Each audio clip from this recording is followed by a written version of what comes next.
The soft glow of the Manhattan skyline did little to warm the glacial silence in Julian Thorne's penthouse. Aria Rossi, 24 and glowing with the undeniable bloom of early pregnancy, clutched a delicate porcelain teacup, its warmth doing little to thaw the dread coiling in her stomach. Across the polished obsidian table, Julian, a man whose name was synonymous with ambition and billions, stared at her with an unervingly blank expression. His perfectly tailored suit seemed to absorb all warmth from the room, mirroring the chill that had settled between them. "Aria," he began, his voice a low, measured tone that could command boardrooms, but now felt like a death knell. "We need to talk about this situation."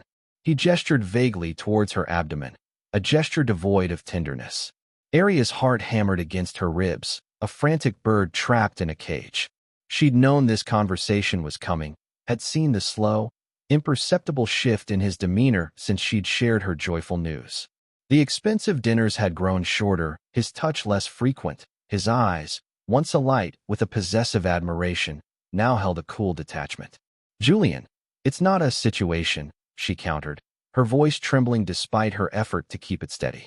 "It's our baby. Our child." He sighed, a faint ripple of impatience crossing his perfectly sculpted features. "Aria, my life is meticulously planned. Every investment, every merger, every minute of my day serves a purpose. A child, it wasn't in the plan. Not now. Perhaps never." He pushed a slim, elegant envelope across the table. Her eyes fixated on it, dread turning into a cold, hard knot. "What is this?" she whispered, though she already knew. "An arrangement," he stated, his gaze unwavering. "A generous sum to ensure you and the child are well cared for, far away from here. A new life, a fresh start. Discreetly, of course." The porcelain cup slipped from her numb fingers, shattering against the expensive marble with a sharp, brittle crack. The sound echoed the breaking of her own heart. Fury, cold and sharp, pierced through the shock. This wasn't Julian, the man who'd swept her off her feet with promises of a shared future, who'd made her feel like the most precious thing in his meticulously planned world. This was Julian Thorne, the ruthless billionaire, calculating and utterly without empathy. "You're dumping me," she choked out, the words tasting like ash. "Because I'm pregnant with your child." "It's not dumping, Aria. It's a pragmatic solution," he corrected, his voice still unervingly calm. "You're a bright woman. You'll understand." He stood, his height suddenly imposing, casting a long shadow over her. "The private jet leaves for Nice in the morning. Everything has been arranged. A villa, a new identity, a substantial trust fund for the child when they come of age. You will never want for anything." But she wanted him. She wanted the life he'd promised, the family she'd naively dreamed of building. Aria pushed herself up, her legs wobbly. Tears blurred her vision, but she refused to let them fall. "You will regret this, Julian," she said, her voice barely a whisper, yet infused with a raw, desperate power he seemed to dismiss. "You will regret throwing away your own flesh and blood. And one day, you'll pay for it." She turned and walked out, leaving the shattered porcelain and the chilling silence behind her, the golden cage she'd once admired now feeling like a tomb. Her life, once filled with the glittering promise of a future with Julian, had been disrupted with brutal efficiency, leaving her adrift and alone, clutching the tiny, burgeoning life within her as her only hope. The stakes were no longer just emotional, they were about survival. Aria landed in Nice not in the opulent villa Julian had arranged, but in a modest Airbnb she'd booked herself with the last of her savings. She had torn up his arrangement, checked the moment she was out of his sight, the scraps of paper a symbolic rejection of his cold charity. Pride, she realized, was a fickle master, especially when pitted against the raw fear of destitution. But a deeper, fiercer emotion fueled her, the unwavering need to protect the life growing inside her, a life Julian had so readily discarded. The initial months were a blur of morning sickness, loneliness, and the relentless, gnawing worry about money. She found work cleaning hotel rooms, her swollen belly hidden beneath loose uniforms, enduring aching feet and condescending glances. Each euro earned felt like a triumph, a tiny victory against the immense Goliath that was Julian Thorne. She learned French out of necessity, Her days filled with the rhythmic scrub of brushes and the hushed murmurs of the privileged, a stark contrast to the life she'd once imagined. When Lily and Leo arrived, twins, a surprise that both terrified and exhilarated her, Arya found a strength she never knew she possessed. Their tiny cries filled the silent apartment, replacing the echoes of Julian's cruel dismissal with a symphony of new purpose. They had his eyes, a startling shade of intelligent blue, and sometimes a mischievous curl to their lips that twisted a knife in her heart. But they were hers, undeniably and fiercely, and for them, she would move mountains. Years blurred into a relentless cycle of work, childcare, and scraping by. Arya took on extra shifts, cleaned private homes, even taught rudimentary English to tourists on the side. She cooked nourishing, inexpensive meals, mended their clothes, and read them stories in a soft, melodic voice. There were moments of despair, late nights spent staring at the ceiling, wondering if she'd made the right choice, if her stubborn pride had condemned her children to a life of hardship. But then she'd hear their soft snores from the next room, or feel their small hands seeking hers, and the doubt would recede, replaced by a renewed sense of purpose. She never spoke of their father. Not a single word. Julian Thorne was a ghost in their lives, a looming shadow in her past, but she refused to let him cast a pall over her children's vibrant present. Lily was bright and curious, Leo fiercely protective, and together they were her world. Then came the letter, not from Julian, but from a prestigious European private school, addressed to the guardians of Lily and Leo Rossi. It outlined an anonymous scholarship covering full tuition, boarding, and all expenses. Arya's hands trembled as she read, a cold dread seeping into her bones. She knew, with chilling certainty, who was behind it. Julian. He was trying to buy his way in, trying to control them from afar.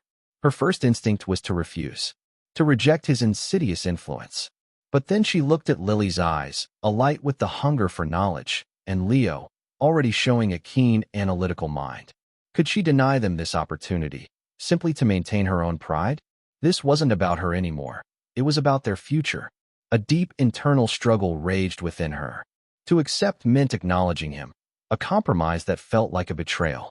To refuse meant potentially limiting her children's horizons, a thought that was unbearable. The conflict was no longer external.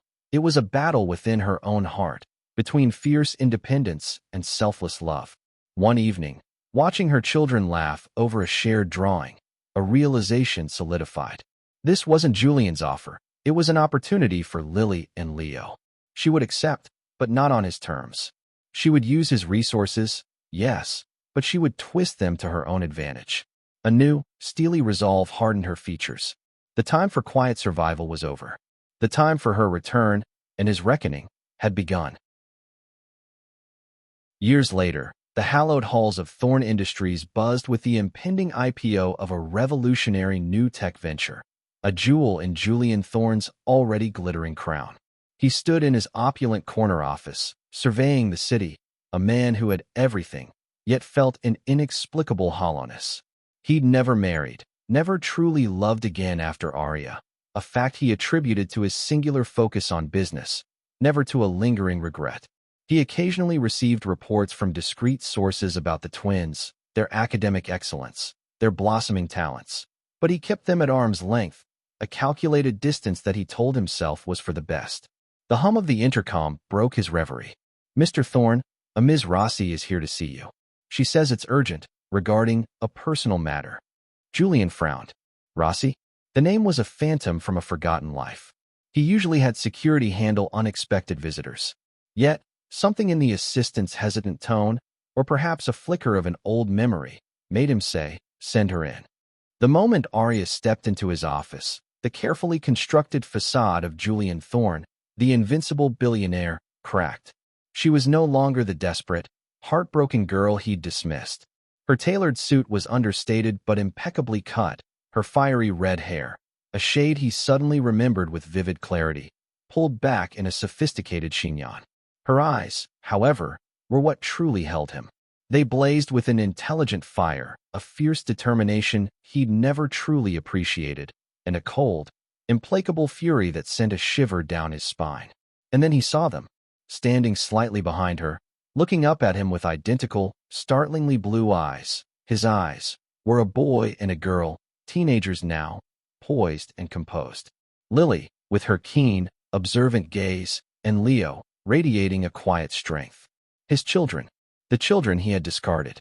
Julian, Arya said, her voice steady, devoid of the tremor he remembered. Do you remember me?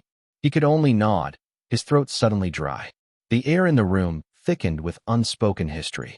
These are Lily and Leo, she continued, placing a hand protectively on each of their shoulders. Your children, the ones you left behind. Julian's gaze flitted between her furious face and the curious, innocent faces of his offspring. He opened his mouth, but no words came out. He felt a profound, stomach-dropping shock, followed by a dawning sense of terror. They've done remarkably well for themselves, Arya went on, a subtle edge of irony in her voice. Thanks to the generous anonymous scholarship that put them through the finest schools. She watched his face, enjoying the slow realization dawning in his eyes. You see, Julian, when you offered your arrangement, you gave me a choice. And I chose wisely.